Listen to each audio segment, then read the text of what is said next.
សូមអរគុណខ្ញុំជួបបានមកជាសិស្សអ្នកទី2លេខថ្ងៃនេះយើងរៀនអំពីការគ្រប់ភេទរូបភាពបើចង់បានគ្រប់ភេទរូបភាពយើងចូលទៅកាន់ Photoshop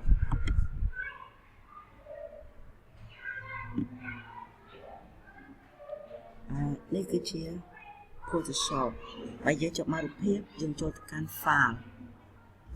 ចុចលើវារួចយើងចុច Open នេះគឺជារូបភាពដែលយើងបានមកពី File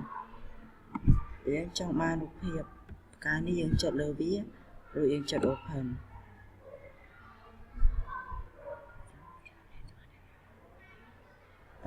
ពេលនេះយើងនឹងចូលទៅកាន់ Move Tool យើងចុចលើវានេះគឺជា Move Tool ការគ្រូភាពយើងចង់បានរូបភាព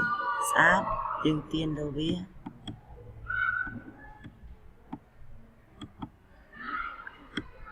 រួចយើងចុចគ្រីពេលនេះវារួចជាការស្រេចជំហានទី2យើងចូលទៅកាន់កន្លែងនេះគឺជារូបរាងការ៉េនៅវងមូល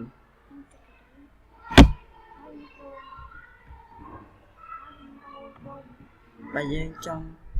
យករូបរង្វង់យើងចុចលើវារួចយើង select ឲ្យជា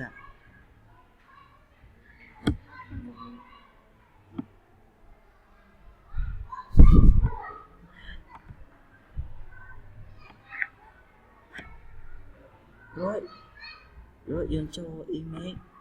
រួចចុច crop